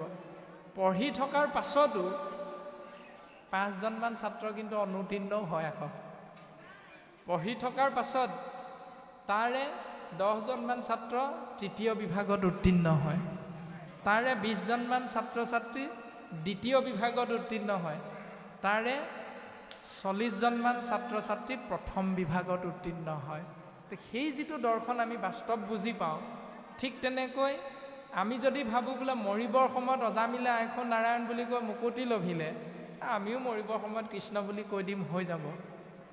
তাৰ উদাহৰণটো আমি বাস্তৱ পৰীক্ষামূলক সেই বিদ্যালয়ৰ মাধ্যমেৰে চাব পাৰোঁ। ৩৬০ দিন বা ৫০ দিন পঢ়াৰ পাছতো অনুত্তীৰ্ণ হ'ব লগা হয় যদি, তেতিয়াহ'লে মৰিবৰ সময়ত কৃষ্ণ বুলি ওলাবনে নোলাব, তাৰ চিন্তাটো আমি এতিয়া কৰি চালে বুজি পামেই। আৰু পৰে মাৰিবলৈ আহোঁতেও বা বাঘ এটাই বা কুকুৰ এটাই খেদি আহিলেও যদি আয়ৌ মা মৰিলোঁ বুলি ওলায়, তেতিয়াহ'লে দিনে ৰাতিয়ে ভাগৱত পঢ়ি পঢ়ি বুজিব লাগিব আমাৰ ভক্তিটো সুদৃঢ় নাই হোৱা। তাৰমানে আমাৰ ওলাব লাগিছিল মুখে কৃষ্ণ বুলি, কিন্তু ওলাই গ'ল আয়ৌ মা মৰিলোঁ বুলি। এতিয়া আয়ৌ মা মৰিলোঁ বুলি কেলৈ ওলালে? কাৰণ আমি এইখন পৃথিৱীত প্ৰথম যিটো শব্দ শিকিলোঁ সেইটোৱে হ'ল মা। মা শব্দটো যেতিয়া প্ৰথম শিকিছোঁ, সেইটো জীৱনত আৰু পাহৰি নাযাওঁ। সেইটোলৈ পৰিৱৰ্তন কৰিব লাগে কৃষ্ণ নামটো। যে মা বুলি যেতিয়া আমি পাহৰি নাযাওঁ, হয়নে সপোনে ভোজনে বাক্য বচনে খোজে কাটলে কেৱল মাটোৱে আহি থাকে, ঠিক তেনেকৈ সেই মা শব্দটো আমি কৃষ্ণ নামলৈ পৰিৱৰ্তন কৰিবলৈ চেষ্টা কৰিব লাগে। এয়া সম্ভৱ কেৱল সাধু সন্ত মহন্তৰ সংগত। ভাগৱতে সিদ্ধান্ত দিছে, শুনা সভা সদস্যই নেৰিবা শাস্ত্ৰৰ নয়, হৰি গুণ ভাগৱত হাৰ, সাধু সংগ অনুসৰা, শ্ৰৱণ কীৰ্তন কৰা, পৰিহৰা পাখণ্ড আচাৰ। পাখণ্ড আচাৰবিলাক ত্যাগ কৰিব লাগিব। যদি পাখণ্ড আচাৰ ত্যাগ নকৰোঁ তেতিয়াহ'লে সাধু সংগ নাপাওঁ, আৰু সাধু সংগলৈ গৈও যদি পাখণ্ড আচাৰ ত্যাগ কৰিব পৰা নাই, তেতিয়াহ'লে আপুনি মই এইখন সংসাৰত মনুষ্য শৰীৰ পাই হৰি নভজিলা, অৱশ্যে শুই বাহা ভাই তৃণতৰু শিলা। মনুষ্য জন্মটো পালোঁ ঈশ্বৰৰ কৃপাত, কিন্তু হৰিক সুদৃঢ় বিশ্বাসে নোলোৱাৰ বাবে আকৌ আমি তৃণতৰু শিলালে অৱনমিত হ'ব লাগিব। এই দৰ্শনটোও কিন্তু শাস্ত্ৰই দিছে আমাক। গতিকে আমি চিন্তা কৰাটো অতিব প্ৰয়োজন। যে জিভাখনৰ কৰ্মটো কৈছে আপোনাৰভাৱে জানে, মানে ইন্দ্ৰিয়বিলাকৰ কৰ্ম। ও নকৰিলো শিৰে মাধৱক নমস্কাৰ, ইটো মাথা গোট মূৰ ভৈল মহাভাৰ। এই শিৰটো থাকি ভকতৰ সেৱাৰ অৰ্থে যদি আপুনি মই আগবঢ়াই নিদিওঁ, তেতিয়াহ'লে শিৰটো এনে শৰীৰটোৰ ওপৰত এটা বোজা লৈ ঘূৰি ফুৰিছোঁ আমি। এই বুলিহে শাস্ত্ৰই আমাক ককৰ্থনা কৰিছে। তাৰপাছত ক'লে, কৰ্ণ দুই থাকন্তেনো শুনি হৰি কথা, দুগুটা গৰ্তৰ ভাৰ বহিলোহু বৃথা। দুটা বৃহৎ বৃহৎ কুঁৱা সদৃশ গাত এনেই লৈ ফুৰিছোঁ বুলি কৈছে। যদি কৃষ্ণ কথা শুনি ভাল নাপাওঁ, এতিয়া আমি ভাল পাওঁ নে নাপাওঁ বুজিটো পাইছোৱে সকলোৱে। কাণখন তেতিয়া বেছি সজাগ হয় কেতিয়া? বোলে যি হ'ল হ'ল ভালেই হ'ল। কি ভাল হ'ল? কমলা বাইদেউ জীয়েক পলাই গ'ল। এতিয়া সেই কমলা বাইদেউ জীয়েক পলাই যোৱা কথাখিনি যদি পাতি থাকে, এই ৰচন এনে কি পাতিছে শুনচোন, কাণখন সেইপিনে বেছিকৈ যায়। কিন্তু কৃষ্ণ কথা যিমান কৈ থাকিলেও কৃষ্ণ কথাৰ প্ৰতি কাণখন এইপিনে সোমাই এইপিনে ওলাই গুচি যায়। প্ৰমাণটো ঘৰত আজি পাই যাব আপোনালোকে। কেনেকৈ পাম? ঘৰত যদি আপোনাৰ মোৰ সন্তানটো অ' মা ইমান দেৰি কিয় হ'লনো, এই তাত বহুত দেৰি হ'ল, কেলৈ হ'ল এতিয়া উত্তৰটো যদি দিব নোৱাৰোঁ, তেতিয়াহ'লে জানিব আপোনাৰ মোৰ কৃষ্ণ কথা শুনাটোত ক'ৰবাত নহয় ক'ৰবাত খেলি মেলি লৈ গ'ল। এতিয়া ঘৰত যদি কৈ বোলে শুনটো নকবি আৰু আজি ইমান ভাল লাগিলে, তুমি যে নগ'লা, তোমাক যে মই নিনিলোঁ, বৰ মহৎ কাৰ্য এটাৰ পৰা তোমাক মই বঞ্চিত কৰিলোঁ শুনটো, এই বুলি যেতিয়া দুখী অনুভৱ কৰিম, তেতিয়া জানিব যে কৃষ্ণ কথাই অকণমান আপোনাক মোক ক্ৰিয়া কৰিছে। এই ব্যৱস্থাখিনি আমি নিজক পৰীক্ষা কৰাৰ যিটো ব্যৱস্থা, ঘৰত যদি গৈ কওঁগৈ, এই আজি শইকীয়ানী আহিছিলে, বৰানী আহিছিলে, তাৰ হেনো জীয়েক আমুকৰ লগত পলাই গ'ল, এতিয়া বোলে শইকীয়ানী জীয়েকক লগ লোৱা নাই, মাকে চৰু শাৰী ধুই এৰি দিলে। ল'ৰাই শুনিলেই নহয় সেইকেইটা কথা। তাৰমানে ল'ৰাই ভাবিলে নামঘৰত এইবিলাককে আলোচনা হয়। এতিয়া সেই ল'ৰাই নামঘৰলৈ আহিবলৈ ইচ্ছা কৰিবনে নকৰে এতিয়া? গতিকে আপুনি আচৰি ধৰ্ম আনকো শিকায়, সেহি ভাগৱত ধৰ্ম জানা নিমিৰাই। তুমি কোনটো নিয়ম পালন কৰিছা সেইটো শাস্ত্ৰসন্মত যদি হৈছে তেতিয়াহ'লে আনক শিকোৱা, যদি শাস্ত্ৰসন্মত নাই হোৱা আনৰ আগত নকবা সেইখিনি কথা। চিন্তাটো আমাৰ নিজৰ লগত আহিব। ভাগৱত ধৰ্ম সেইটোৱে, পৰম ভকত ভকতে নিতে কৰে যাক ৰতি, সেহি ভাগৱত ধৰ্ম জানিবা নৃপতি। কৃষ্ণ গুণ নাগাই কৈ আনসে ব্যাখ্যান, জানা জিভা ভৈল তাৰো বেংগৰ সমান। আমাৰ জিভাখনৰ কথা ক'লে, ইন্দ্ৰিয়বিলাকৰ কথা আমি প্ৰথমেই কোৱা হৈছিল যে ইন্দ্ৰিয়বিলাকৰ কৰ্ম কি ধৰ্ম কি শাস্ত্ৰ আমাক দেখুৱাইছে। যি ধৰণে ৰাতিপুৱা শুই উঠি গা পা ধুই উঠি আমি প্ৰত্যেকেই কি কৰ্ম কৰে বাৰু? ৰাতিপুৱা শুই উঠি গা পা ধোৱাৰ পিছত কি কৰ্ম কৰে? গুৰু সেৱা কৰেনে? কৰে। গুৰু সেৱা কৰাৰ আগত কিবা এটা কৰে নি? মনত পেলাওকচোন বাৰু, কিবা এটা কৰোঁ নেকি? আইনাখনৰ ওচৰলৈ যায় নি সেন্দুৰকণ ল'বলৈ? সেইটো থাকি গৈছে, লুকুৱাই থৈছে সেইটো। আইসকলে সেন্দুৰকণ ল'বলৈ আইনাখনৰ ওচৰলৈ যায়, আৰু বাপসকলেও যায় মূৰটো ফনিয়াবৰ কাৰণে। তাৰপাছতহে গুৰুগৃহলৈ যাওঁ আমি। আইনাখনৰ সন্মুখত থিয় হওঁতে কি দেখোঁ বাৰু? নিজৰ হুবহু প্ৰতিবিম্বৰ ৰূপটো আমি আইনাখনত দেখোঁ। যদি দেখোঁতে দেখা পাওঁ কপালতে শিং এটা ওলাই থকা এনেকৈ, কেনেকুৱা লাগিব বাৰু? শিংটো আকৌ ক'ৰ পৰা ওলালে? ভাবি ভাবি আচৰিত হৈ যাম। যদি চকুৰ গুৰিকেইটা ক'লা পৰে, কিচকিচীয়া ক'লা চুলি কোচা যদি বগা বগা ৰং ধৰাটো আইনাখনত দেখা পাওঁ, তেতিয়া কেনেকুৱা লাগিব? এটাই চিন্তা, দোকানৰ পৰা গডৰেজ বা এনেকুৱা কিবা কলব এটা আনি যেনে তেনে চুলি কোচা বগাটো লুকুৱাব লাগিব। তাৰমানে যৌৱনটো ধৰি ৰখাৰ চেষ্টা কৰোঁ। আইসকলে কি কৰে? বাপক আজি ক'ব লাগিব, যেনে তেনে 100 টকামান সৰকাব লাগিব, বিউটি পাৰ্লাৰলৈ যাব লাগিব। তো প্ৰত্যেকৰে আমাৰ এনেকুৱা কিছুমান চিন্তা আহে, এইবিলাক বাস্তৱ, সকলোৱে জানো আমি। কিন্তু সেই চিন্তাটো আহিলে কিয়? আইনাখনৰ সন্মুখত থিয় হৈ নিজৰ ভাবি থকা ৰূপটোৰ বিপৰীত ৰূপটো দেখাৰ কাৰণেহে এইটো চিন্তা আহিলে। গুৰুজনাই এনেকুৱা এখন বৃহৎ দাপোন দিছে, যিখন দাপোনৰ নাম হ'ল শ্ৰীমদ ভাগৱত। সেই দাপোনখনৰ সন্মুখত থিয় হৈ নিজৰ হাতখনৰ কৰ্মটো, নিজৰ চকুকেইটাৰ কৰ্মটো, নিজৰ কাণ দুখনৰ কৰ্মটো, নিজৰ এই শিৰভাগৰ কৰ্ম, চৰণ যুগলৰ কৰ্ম কি হোৱা উচিত, আমি যেতিয়া থিয় কৰাই দিম তেতিয়া বুজি পাই যাম। যদি আমি বুজিবলৈ তেতিয়াও চেষ্টা নকৰোঁ, তেতিয়াহ'লে সেইজনতকৈ দুৰ্ভগীয়া দ্বিতীয়জন নাই। এতিয়া এই ভাগৱত ভাগ হ'ল তেনেকুৱা এখন দাপোন। এই দাপোনখনে কৈছে, সে জিভা সদাতুৰ মধুৰে সে প্ৰিয় মাত্ৰ, জানতই ৰসৰ সাৰক। জিভাখনৰ কামটো কি এতিয়া চাব। আমাক কোনোবা এজনে যদি সোধে, এতিয়া ইয়াত যিসকল বাপে ভিতৰৰ পৰা সিদ্ধমুঠি লৈ আহি বহিলে, আকৌ যদি শেষত সোধে, বাপ আপুনি সিদ্ধ ল'লেনে? বোলে ল'লোঁ। ভাত খালেনে? বোলে খালোঁ। কিহে খালে? কিহে খালে বুলি সুধিলে উত্তৰটো কি হ'ব বাৰু? এই ৰান্ধনীয়ে যি বনাইছিল আৰু সেৱকীয়ে যি আনিছিলে, আলু ভাজি দাইল আদিয়ে খাই দিলোঁ আৰু, সেইটো উত্তৰ হ'ব জানো? বাস্তৱ আমি তেনেকৈ কওঁ, কিন্তু প্ৰকৃতপক্ষে আধ্যাত্মিক দৰ্শনটো যদি চায়, সেইটো উত্তৰ নহয়। ভাত খালানে? বোলে খালোঁ। কিহে খালা? ৰৈ দিব লগা হ'ল। তাৰমানে শৰীৰটোত 10টা ইন্দ্ৰিয় আছে, 10টা ইন্দ্ৰিয়ৰে গঠিতহে শৰীৰটো। এই শৰীৰটোক যদি ভৰিকেইটা সোধা যায়, বোলে ভাত খালানে? ভৰিকেইটাই কি উত্তৰ দিব? নাই নাই, মই চকুকেইটাই দেখুৱাই দিয়া ভাতৰ থালখনৰ ফালে শৰীৰটোক লৈ যোৱাতহে সহায় কৰিছে। তাৰমানে ভৰিকেইটাই ভাত নাই খোৱা। চকুকেইটাই সুধিলে তোমালোকে ভাত খালানে? বোলে নাই খোৱা, মই ভাতৰ কাঁহীখন দেখুৱাইহে দিছিলোঁ। হাত দুখনক সুধিলে তোমালোকে ভাত খালানে? বোলে নাই খোৱা, চকুকেইটাই দেখুৱাই দিয়া কাঁহীখনৰ পৰা ভাতকেইটা মই সানি পুটুকি মুখত ভৰাইহে দিছিলোঁ। দাঁতকেইটা সুধিলে ভাত খালা? বোলে নাই খোৱা, মই চুবাই গুৰি কৰি দিলোঁ। জিভাখনক সুধিলে তুমি খালানে? নহয় বোলে, মই গুৰিখিনি ভিতৰলৈ ঠেলা মাৰিহে দিলোঁ। এতিয়া ভাত খালে কোনে? ভাবকচোন এবাৰ, ভাত খালে কোনে? জিভাখনৰ কৰ্মটো কি? তাতে উত্তৰ আছে যে সেই জিভা সদাতুৰ, সদায় তই মধুৰেখে প্ৰিয় মাত্ৰ, যিটো আহাৰটোত দি দিয়া যায়, তই সেই আহাৰটোৰ সোৱাদটো গোটেই শৰীৰটোৰ ইন্দ্ৰিয়বিলাকক দিব জান।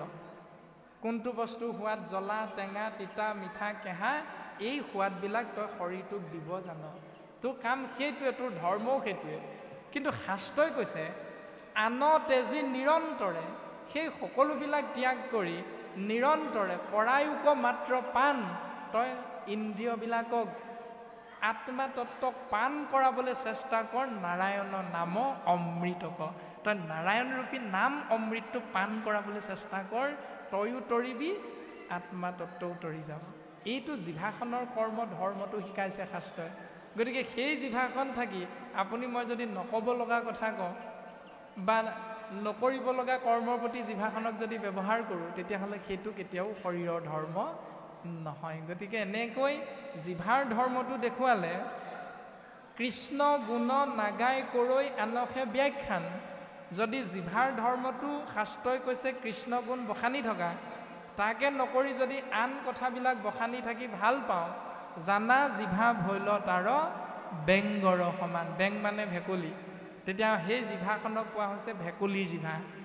এতিয়া ভেকুলীৰ জিভা বুলি কোৱাৰ লগে লগে আপুনি মই বিদ্যালয়ৰ পাঠ্যপুথিত এটা কথা পঢ়িছিলোঁ, নিশ্চয় মনত সকলোৰে আছে, এটা পদ্যটো হ'ল অ' ফুল নুফুল কিয়, গৰুৱে যে আগ খাই মনু ফুলিম কিয়। আছেনে পদ্যটো মনত? অ' গৰু আগ খাওঁ কিয়, গৰখীয়াই যে গৰু নৰখে মইনো নাখাম কিয়। অ' গৰখীয়া গৰু নৰখ কিয়, ৰান্ধনীয়ে যে ভাত নিদিয়ে মইনো ৰখিম কিয়। ৰান্ধনীক সুধিলে ভাত নিদিয় কিয়, বোলে খৰিকটীয়াই খৰি নিদিয়ে। খৰিকটীয়াই সুধিলে খৰি নিদিয় কিয়, বোলে মেঘে যে বৰষুণ দিয়ে কেনেকৈ দিম। মেঘক সুধিলে অ' মেঘ বৰষুণ দিয় কিয়, বোলে ভেকুলীয়ে যে তুৰতুৰাই মইনো নিদিম কিয়। ভেকুলীক সুধিলে অ' ভেকুলী তুৰতুৰাই থাক কিয়। ভেকুলী উত্তৰটো জানেই নহয়, বোপা ককাৰ হস্তু মইনো এৰিম কিয়। একাদশ স্কন্ধত ভাগৱতে সিদ্ধান্ত দিছে, কটু মন্দ মতি শাস্ত্ৰ নকৰে বিচাৰ, কৰৈ কুল ধৰ্ম পূৰ্বপুৰুষ আচাৰ। তাৰমানে ভেকুলীয়েহে পূৰ্বপুৰুষৰ নিয়মটো নেৰে। তুৰতুৰাই থকাটো ভেকুলীৰ কাম। হাজাৰজনে কৈ থাকক কৃষ্ণ নামত শৰণ লোৱা, আন দেৱ ধৰ্ম ত্যাগ কৰা, যিহেতু ভেকুলীৰ স্বভাৱটো বোপা ককাৰ হস্তু নেৰা। এতিয়া আমাৰো যদি জিভাখনে কৃষ্ণ নাম আশ্ৰয় নকৰি অইন দেৱতাৰ চৰণ চিন্তা কৰাটোহে বেছিকৈ বুজি লওঁ বা সুদৃঢ় বিশ্বাসে ধৰোঁ, তেতিয়াহ'লে আমাৰ জিভাখনক ভেকুলীৰ জিভা বুলি কৈছে। আৰু সেই জিভাখন যাৰ লগত থাকিব সেই মানুহজনকে শাস্ত্ৰই ভেকুলী বুলি গালি পাৰি আছে। এতিয়া আমি সেইখিনিকে বুজিবলৈ চেষ্টা কৰিব লাগে। বিদ্যালয় পাঠ্যপুথিত আমি এইখিনিও পাইছিলোঁ, ওম অসতু মা সৎ গময়ং, তমসু মা জ্যোতিৰ্গময়ং, মৃত্যু মা অমৃতং গময়ং, ওম শান্তি শান্তি শান্তি। হে প্ৰভু, তুমি আমাক এনে পথ দিয়া যিটো অসৎ পথৰ পৰা সৎ পথ আমি দৰ্শন পাওঁ। তুমি আমাক সৎ পথটো দেখুৱাই দিয়া। হে প্ৰভু, তুমি আমাক এনে পোহৰেৰে আলোকিত কৰা, তমসু মা জ্যোতিৰ্গময়ং, যিটো পোহৰত আমি এই সংসাৰৰ পৰা তৰিব পাৰোঁ। মৃত্যু মা অমৃতং গময়ং, প্ৰভু এনে মৃত্যু দিয়া যি মৃত্যু অমৃতময় হয়। আপোনাৰভাৱে দেখিছে, অলপ দিনতে ৰাজীৱ হদিয়াৰ মৃত্যু হৈছে। অলপ দিনতে গায়ক লাখ লাখ ভকতৰ সমাগম হৈছে। কিয় হৈছে? ভূপেন হাজৰিকাৰ মৃত্যু হ'ল, লাখ লাখ মানুহৰ সমাগম হ'ল। কিয় হ'ল? কাৰণ তেওঁলোকৰ চিন্তাবিলাক উন্নত আছিল। জগতৰ মংগলৰ অৰ্থে, মানুহৰ কল্যাণৰ অৰ্থে, অৰ্থাৎ মানুহে মানুহৰ বাবে যদিহে অকণো নাভাবে, ভাবিব কোনেনো কোৱা সমনীয়া, মানুহে মানুহৰ বাবে। যদি কৃপালু গুৰুজনে এইটো দৰ্শন দিলে, ভূপেন হাজৰিকাই বুজি পালে, তেতিয়াহ'লে আপুনি মই নাম ধৰ্মত থাকি এইটো বুজি নাপাওঁ কিয়? ভূপেন হাজৰিকাই বুজি পোৱা সেইটো শাস্ত্ৰসন্মত। কাৰণ গুৰুজনাই কৈছে, বিশেষত মনুষ্য গণত যিটো নৰে, বিষ্ণু বুদ্ধি কৰি সৰ্বদাই মান্য কৰে। বিশেষকৈ তিনিমুঠি জীৱৰ প্ৰতি তোমাৰ ঈশ্বৰ জ্ঞানটো নাই অহা নালাগে, কিন্তু এজন মানুহে অন্যজন মানুহকে ঈশ্বৰ বুলি ভাবিবলৈ চেষ্টা কৰা, চিন্তা কৰা। এই দৰ্শনটো গায়ক ভূপেন হাজৰিকাই বুজি পাইছিল নিশ্চয়। সেইকাৰণেহে তেওঁৰ মুখেৰে ওলাই গৈছিল যে মানুহে মানুহৰ বাবে যদিহে অকণো নাভাবে, অকণি সহানুভূতিৰে ভাবিব কোনেনো কোৱা সমনীয়া, মানুহে মানুহৰ বাবে। যদি আমি এজনে ইজনৰ বাবে চিন্তা নকৰোঁ, শাস্ত্ৰই কৈছে কুল্ল নদী কুল্ল, সংল জ্ঞাতি সংল। যদি জ্ঞাতি সং বংশ পৰিয়াল ককাই ভাইকে আমি জ্ঞাতি বুলি ভাবিছোঁ, তেতিয়াহ'লে জ্ঞাতি হয়নে নহয় প্ৰমাণটো কোনদিনা পাব? যিদিনা আপোনাৰ মোৰ পিতৃ মেডিকেলত থাকিব, সেইদিনা যেতিয়া 1 cc তেজৰ বাবে পুত্ৰই যেতিয়া মেডিকেলত থাকি ফেচবুক ছ'চিয়েল মিডিয়াত পোষ্ট দিব লগা হয়, মোৰ দেউতাৰ তেজৰ প্ৰয়োজন, দেউতাক তেজ অকণ দিব লাগে, কোনোবা সদাশয় ব্যক্তিয়ে যদি তেজ অকণ দিয়ে, তেতিয়াহ'লে আমি নথৈ আনন্দিত হ'ম। এতিয়া প্ৰশ্নটো হ'ল, যদি ছ'চিয়েল মিডিয়াত পোষ্টটো দিব লগা হয়, বংশটো কেলৈ আছিলে, ককাই ভাইকেইজন কেলৈ আছিলে, সেইটো চিন্তা কৰিবলৈ শাস্ত্ৰই কৈছে সংল জ্ঞাতি সংল। আৰু সেইকাৰণে হয়তো বিভীষণে ৰাৱণ কুম্ভকৰ্ণক ত্যাগ কৰি ৰামৰ চৰণ চিন্তা কৰিছিল। সেইকাৰণে হয়তো ভৰতে নিজৰ মাতৃক ৰাক্ষসী মাতৃ বুলি গালি পাৰি ৰামক বনবাস দিয়াৰ কাৰণে নন্দীগ্ৰামত গৈ ভৰতেও 14 বছৰ বনবাস কাটিছে। সেইবিলাক উদাহৰণ শাস্ত্ৰই আমাক দিছে। গতিকে আমি চিন্তা কৰাটো অতিব প্ৰয়োজন যে আমি সমাজ পাতি বাস কৰি থকাৰ পাছত এজনে যদি সেই সমাজৰ ব্যক্তিজন পৰলোকগামী হোৱাৰ কাৰণে বাকীসকলে যদি কেৱল তেওঁৰ ঘৰত গৈ খাবলৈ যাওঁ, হাতত যদি একো এটা টোপোলা লৈ নাযাওঁ, কেৱল খোৱাটোকে যদি গুৰুত্ব দিওঁ, এইটো গুৰুজনাই এইটো ধৰ্ম নাই কোৱা। বিপদত পৰাজনক আমি প্ৰত্যেকজনে সমাজৰ উদ্ধাৰ কৰিবৰ বাবে সেই ঈশ্বৰৰ অৰ্থে অৰ্পিত দ্ৰব্য আমি আগবঢ়াব লাগে। যাৰ যিমান শকতি, কাৰোবাৰ বাৰীত কল এথোকা আছে, সেই থোকাকে যদি সেইজনৰ অৰ্থে আগবঢ়াই দিয়ে, তেওঁ মূল্যটো কি দিয়ে সেইটো তেওঁৰ কথা। যদি আমি সেই থোকা বিক্ৰী কৰি কিবা এটা ঘৰখন চলিম বুলি ভাবোঁ, সেই থোকা আমি বজাৰলৈ নিব লাগিব, সেইটো বেলেগ চিন্তা। কিন্তু যেতিয়া গাঁৱৰ এজন বিপদত পৰে, পৰলোকগামী হ'ল, ঈশ্বৰৰ অৰ্থে অৰ্পিত দ্ৰব্যৰ প্ৰয়োজন, যদি আপোনাৰ ঘৰত কুঁহিয়াৰ আছে তাৰেই দুডাল অন্তত বজাৰলৈ গ'লে 50 টকা পায়, কিন্তু ব্যক্তিজনৰ পৰা আপুনি 10 টকাৰ বিনিময়তো দিব পাৰে। সেইখিনি চিন্তা ভাগৱতে আমাক কৈছে। গতিকে ভাগৱত ধৰ্ম মানে এইটো নহয় বৰতাল এযোৰ বজাই বজাই আমি নাম প্ৰসংগ কৰি থকাটোৱে ভাগৱত ধৰ্ম, এইটো নাই কোৱা। নৰে ঈশ্বৰ, মানুহে ঈশ্বৰ, কিন্তু সেই মানুহজনক ঈশ্বৰ বুলি কেতিয়া জ্ঞান কৰা হয়? আন ধৰ্ম তেজী ভকতিত তত্ত্বপৰ জানিবা উদ্ধৱ সখী সেহিহে ঈশ্বৰ। ঈশ্বৰ সকলোকে কৈছে, কিন্তু ঈশ্বৰত্ব গুণটো তেওঁৰ স্বভাৱত, তেওঁৰ কৰ্মত যেতিয়া প্ৰকাশ পাব, তেতিয়া সকলোৱে সেইজনক ঈশ্বৰ বুলি মান্যতা প্ৰদান কৰে, গুৰু বুলি মান্যতা প্ৰদান কৰিব। সন্মান আপুনি মই বিচাৰিব নালাগে। সন্মান আপোনা আপুনি অহা বস্তু। যেনেকৈ পাঠ্যপুথিত আমি সৰুতেই পাইছিলোঁ, আপোন ভালেই জগত ভাল। যদি তুমি নিজৰ স্বভাৱটো, চৰিত্ৰটো ভাল কৰি ল'ব পাৰা, অসম মুলুকৰ যি চুকটোলৈকে তুমি নোযোৱা কিয়, তুমি তাতেই সন্মান পাবা। যদি তোমাৰ স্বভাৱটো বেয়া, তেতিয়াহ'লে তুমি যেনেকুৱা স্থানত যেনেকৈ নাথাকা, তুমি সকলোকে বেয়া দেখিবা। প্ৰমাণ দুৰ্যোধনক কৃষ্ণই কৈছিল, তুমি পৃথিৱীখন পৰিভ্ৰমণ কৰা, এজন ভাল মানুহ বিচাৰি আনা। দুৰ্যোধনে ঘূৰি আহি ক'লে, নাই মই এজনো ভাল মানুহ নাপালোঁ, কাৰণ দুৰ্যোধন নিজে বেয়া, সেইকাৰণে ভাল মানুহ বিচাৰি নাপালে। যুধিষ্ঠিৰক ক'লে, তুমি এজন বেয়া মানুহ বিচাৰি আনা। যুধিষ্ঠিৰে গোটেই বিশ্ব ব্ৰহ্মাণ্ড ঘূৰিলে, এজনো বেয়া মানুহ নাপালে, কাৰণ যুধিষ্ঠিৰৰ মনটো ভাল। সেইকাৰণে আমি চিন্তাবিলাক কৰাটো প্ৰয়োজন যে নিজ ভালেই জগত ভাল। সৰুতে আমাক শিক্ষা দিছে, এজন ৰজাই যেতিয়া নিজৰ দেশখনৰ প্ৰজাবিলাকৰ খবৰ ল'বলৈ যাওঁতে পিয়াহত এঘৰ গৃহস্থী ঘৰত সোমাইছিল। সেই গৃহস্থী ঘৰত থকা এটা ভাটৌ আছিল। ভাটৌটোৱে কি বুলি কৈছিল, সেইখিনি কাহিনী আমাক দিছে, পাঠ্যপুথিত পাইছোঁ, ধৰ ধৰ মাৰ মাৰ। ৰজা সন্তুষ্ট হ'লনে? নহ'ল। অন্য ঘৰত সোমালে কি ক'লে ভাটৌটোৱে? আহক বহক। এতিয়া শাস্ত্ৰই কৈছে, অতিথি দেৱো ভৱ, অতিথিক ঈশ্বৰ জ্ঞান কৰিবা। তাৰেই দৰ্শন দিছে, ভকত দেখিলে আদৰি আনিবা, সাদৰি ধাৰিখন দিবা, পদূলি মূৰতে চৰণ ধুৱাই দিবা, সেয়ে হ'ব ভকতৰ সেৱা। কৰোঁনে এইখিনি নিয়ম? এতিয়া শাস্ত্ৰই কিন্তু কৰিবলৈ কৈছে।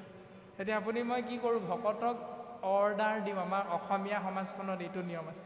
অঁ বাপ বোলে পানী তাতে আছে, ভৰিখন ধুই আহকচোন। আমাৰ স্বভাৱটো হ'ল সেইটো, কিন্তু শাস্ত্ৰই কৈছে চৰণ ধুৱাই দিয়া, সেইটো ভকতৰ সেৱা। তুমি কি খোৱাবা, কি খাবলৈ দিবা, সেইটো ডাঙৰ কথা নহয়। শাস্ত্ৰই কৈছে পাদ্য অৰ্ঘ গন্ধে ধূপে সেৱা কৰিবা ভকতক। এই প্ৰত্যেকটো নিয়ম আমাক শাস্ত্ৰই শিকাইছে। আৰু একেবাৰে চূড়ান্ত দৰ্শনটো দিছে, যেতিয়া হাতৰ আখৰবিলাক আমাৰ জেঙত বগলীয়ে হগা নিচিনা হৈছিল প্ৰত্যেকজনাৰে, তেতিয়া শিক্ষাগুৰুসকলে এটা সুন্দৰ উপদেশ দিছিল আমাক। উপদেশটো কি? বাৰীত ভীমকল আছে নাই? শিক্ষাগুৰুৱে আমাক সুধিছিল, বাৰীত ভীমকল আছে নাই? বোলে আছে। বাপেৰক কবি কলপাত এখিলা কাটি দিবলৈ। তাৰপাছত বোলে কলপাতখিলা জুইত অকণমান শুকুৱাই ল'বি, লেৰেলাই ল'বি, তাত আঁচ যিহেতু পাৰিয়ে থোৱা থাকে ভীমকলৰ পাতখিলাত, গতিকে সেই আঁচবিলাক তিনিডাল তিনিডাল লৈ দুষাৰী বাক্য ঘৰত লিখি আনিবি। আখৰ ভাল হ'ব, পোন হ'ব, গোট গোট হ'ব। বাক্য দুষাৰী কি? অহিংসাই পৰম ধৰ্ম। অন্য শাৰী হ'ল সত্যৰ সদায় জয়। এতিয়া সেই দুষাৰী বাক্য বিদ্যালয়ত নাম লগাওঁতে শিকিলোঁ।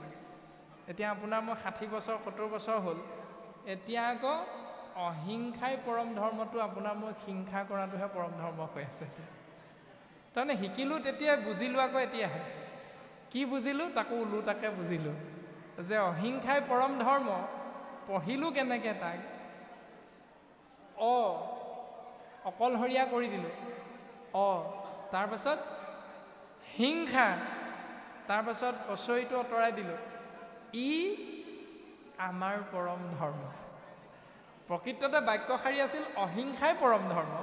তাকে ভাগ ভাগ কৰি আমি পঢ়িলৈ বুজি পালোঁ যে হিংসা ই আমাৰ পৰম ধৰ্ম। এতিয়া সেইটোৱে চলি আছে সমাজত।